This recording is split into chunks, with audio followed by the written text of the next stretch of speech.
Ramadan ke belakang, tidak antum jumpai pertengahan Ramadan itu hari Jumat, dan itu baru kita temui di Ramadan insyaallah tahun ini. Antum bisa cek kalender. Maka benda langit ini pun menjauh dari bumi. Benda langit ini menjauh dari bumi, mendekat ke matahari.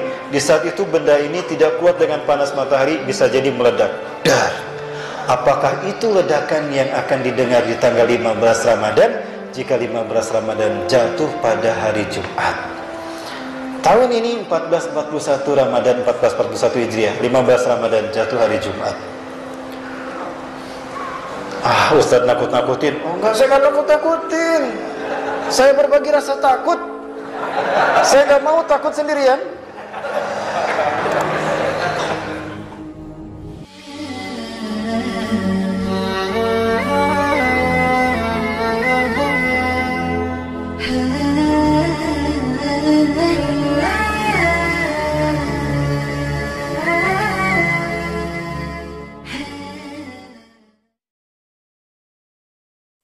Assalamualaikum warahmatullahi wabarakatuh.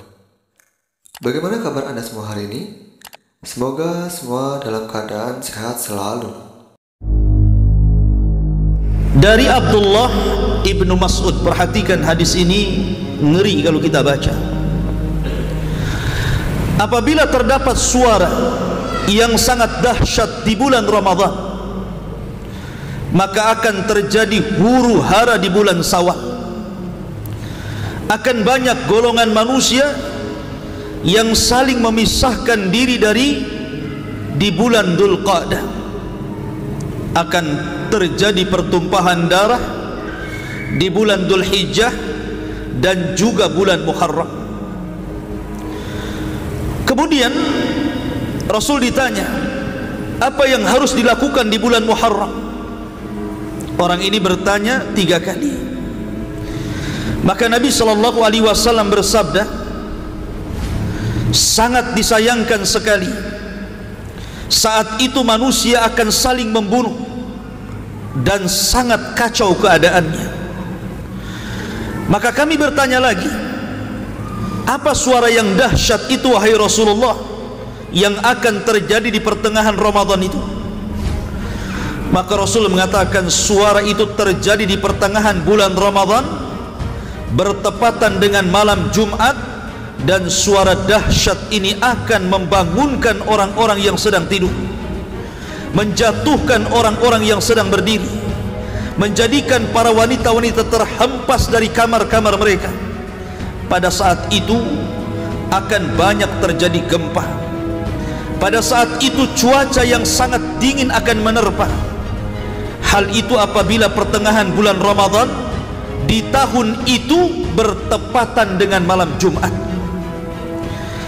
Apabila kalian melaksanakan sholat subuh di hari Jumat pada pertengahan bulan Ramadan, maka masuklah kalian ke dalam rumah-rumah kalian, kuncilah pintu-pintu rumah kalian, tutuplah jendela-jendela rumah kalian, dan selimutilah diri-diri kalian, serta tutuplah telinga-telinga kalian. Apabila kalian merasa ada suara dahsyat, maka bersungkurlah sujud kepada Allah Subhanahu wa ta'ala seraya berzikir, Maha suci Allah, Maha suci Allah, Maha suci Allah, Maha suci Allah, wahai Rabb kami, Maha suci Allah. Ma'asyiral muslimin yang dimuliakan Allah Azza wa Jalla, hadis ini dijadikan sandaran oleh sebagian doa tentang akan terjadi huru hara di tahun 2020. Dari sekarang Ramadan tinggal berapa bulan? 4 bulan. 4 bulan lagi. Betul. 4 atau 5? 4 bulan lagi. Masya Allah. 4 bulan lagi dari sekarang akan terjadi huru hara dahsyat menurut hadis ini. Masalahnya ikhwatu fiddin muliakan Allah Azza wa Jalla, hadis ini apakah derajatnya sahih ataukah derajatnya dhaif? Kalau seandainya hadis ini sahih, maka tentu kondisinya akan mengerikan, karena akan terjadi di pertengahan bulan Ramadan itu suara yang sangat dan maha dahsyat. Ada sebuah hadis yang dhaif. Hadis ini dhaif, tidak boleh jadikan akidah kita, tapi hanya sekedar untuk didengar sah-sah saja. Apa kata Rasul? Bahwa Al-Mahdi dibaiat nanti di bulan Muharram, diawali dengan terjadi hantaman meteor ke muka bumi pada bulan Ramadan, di pertengahan Ramadan pada hari Jumat. Kalian larilah ke dalam rumah-rumah kalian, tutuplah pintu dan jendela kalian rapat-rapat, masuklah ke dalam kamar, sujudlah kalian, baca Subhanallah Qudus, Subhanallah Qudus. Siapa yang membaca itu, dia akan Allah selamatkan. Yang tidak melakukan itu, dia akan binasa, celaka. Maka qadarullah bertepatan 1441 besok ini, pas hari Jumatnya tanggal 15 Ramadan, hari Jumatnya 1441 besok. Apakah ini Allah a'lam? Tapi hadis ini dhaif. Kata Ustaz Syafiq Basalamah, ini hadisnya malah maudhu katanya. Ya, dia bacakan riwayat dari Syekh Ibnu Jauzi. Tapi saya mendapatkan hadisnya hadis yang dhaif. Cukup sebagai informasi bagi kita.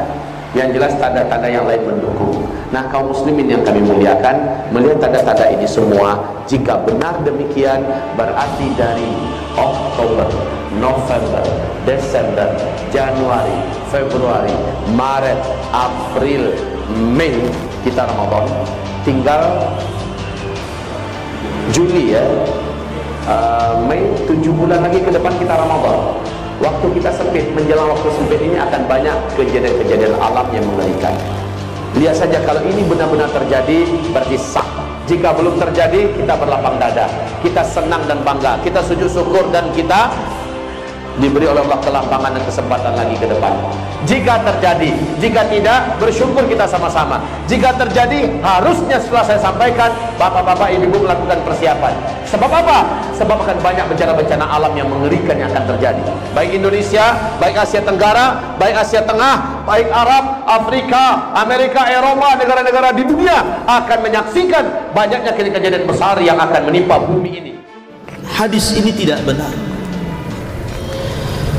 Disebutkan oleh Al-Imam Adz-Dzahabi rahimahullahu ta'ala, hadis ini adalah hadis maudhu.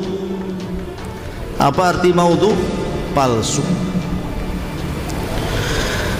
Dan juga Imam Ibnu Jauzi mengomentari juga hadis yang redaksinya sama, tapi dari jalur Abu Hurairah.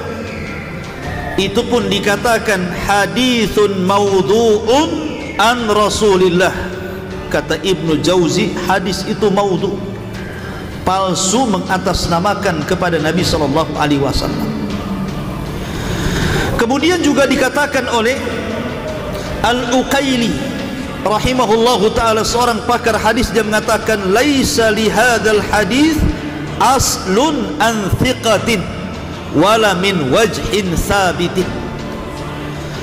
Kata Imam Al-Uqaili, hadis ini tidak ada asalnya dari seorang perawi yang dianggap terpercaya. Bahkan dari segi yang tetap pun tidak ada sumbernya hadis ini.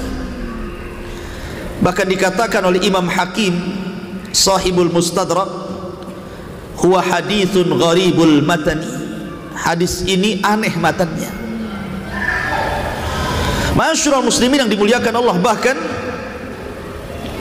Syekh bin Baz rahimahullahu ta'ala juga mengomentari hadis ini dan mengatakan bahwa hadis ini adalah hadis yang batil. Dan Syekh Albani juga mengatakan hadis ini maudhu, palsu.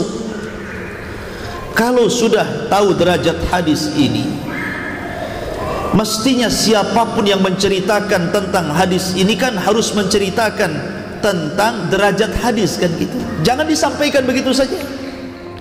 Ini riwayatnya hanya dalam hadis, dalilnya tidak ada dalam Al-Quran. Hadis yang tertinggi namanya hadis mutawatir. Kekuatan riwayatnya sama dengan kekuatan riwayat Al-Quran. Mengingkari satu hadis mutawatir, kafir dia, murtad. Di bawah mutawatir ini namanya hadis ahad. Hadis ahad ini ada 3 levelnya. Level yang tertinggi hadis ahad adalah hadis sahih. Level pertengahan adalah hadis hasan. Dan level paling bawah adalah hadis dhaif. Oke. Ketiga level hadis ahad ini masih diakui oleh para ulama hadis sebagai qaul Rasulullah, perkataan Rasulullah SAW. Hanya saja dari start ke finish berapa lama ini menjadi perbincangan para ulama ahli hadis. Ternyata terdapat hanya riwayatnya dari hadis ahad, bukan hadis sahih, tapi hasan li ghairi dan dhaif. Ada yang bertanya, Ustaz, kalau hadis dhaif untuk apa Ustaz disebut di kita? Ini yang perlu saya cuci kembali. Saya brainwash kita semua. Jangan buruk sangka dengan hadis dhaif. Sebab apa? Hadis dhaif bukankah masih diakui oleh para ulama hadis sebagai perkataan Rasulullah sallallahu alaihi wasallam? Ada 8 adab berinteraksi dengan hadis dhaif. Yang pertama, hadis dhaif kalau disampaikan kepada orang wajib menyampaikan status hadis itu kepada orang yang mendengar, agar orang tidak menyangka ini hadisnya sahih. Yang kedua, hadis dhaif tidak boleh dijadikan sebagai dasar akidah, dibina di atasnya keyakinan. Yang ketiga, hadis dhaif tidak bisa dijadikan dalil dan hujjah dalam urusan pokok agama. Dalam urusan usuluddin tidak boleh dalilnya dari hadis dhaif. Yang keempat, hadis dhaif kalau bertentangan dengan lebih tinggi di atasnya, langsung hadis dhaif tidak dianggap. Yang kelima, hadis dhaif dalam masalah fadilah amal atau fadail amal dapat diterima, bisa diamalkan dan bisa dijadikan dalil dan hujjah. Makanya ini pasti ada kitab fadilah amal tak? Ada ya. Di kitab fadilah amal ini yang dipegang oleh saudara dan sahabat seiman kita dari jamaah tabligh, di dalamnya ada hadis sahih, ada hadis hasan, ada hadis dhaif. Sepakat para ulama ahli hadis dhaif dapat dipakai dalam urusan fadilah amal. Oke. Yang keenam, A dan B. 6A. 6A, hadis dhaif masih perkataan Rasulullah. Menurut Al-Quran surat Al-Hujurat ayat 1 ayat 2, perkataan Rasulullah wajib lebih ditinggikan daripada perkataan manusia mana saja. Ketika Habib berkata, Kiai berkata, Ustadz berkata, ulama berkata, MUI berkata, Dai berkata, guru berkata, tiba-tiba muncul qala Rasulullah. Rasulullah berkata, hadisnya dhaif. Sepakat para ulama hadis mengatakan qala Rasulullah lebih tinggi daripada perkataan manusia mana saja. Itu 6A. 6B, karena ini masih perkataan Rasulullah, tolong dimuliakan. Kalau ada yang mengatakan bukankah hadis dhaif juga bisa diamalkan? Boleh diamalkan, tapi dalam masalah fadilah amal, dalam masalah keutamaan amal, bukan dalam masalah perkara gaib. Ini kan perkara gaib. Itu pun ada syarat-syarat yang ditentukan, seperti hadis dhaifnya itu tidak terlalu dhaif, sehingga dengan berkumpulnya banyak-banyak riwayat-riwayat yang semakna sehingga terangkat menjadi hasan di ghairihi, kemudian dinaungi hadis yang sahih dan kita tidak meyakini mengamalkan hadis itu. Ada syarat-syaratnya. Ini bukan fadilah amal, ini sudah masuk bab gaib ini. Ini masuk masalah akidah manusia. Jangan menakut-nakuti dengan hadis ini, karena ini bukan hadis dari Nabi SAW. Yang saya khawatirkan adalah sabda Nabi SAW, barang siapa, kata Rasulullah, barang siapa yang menasabkan hadis kepada Nabi SAW dengan sengaja, apa kata Rasul? Maka dipersilahkan tempat duduknya di neraka.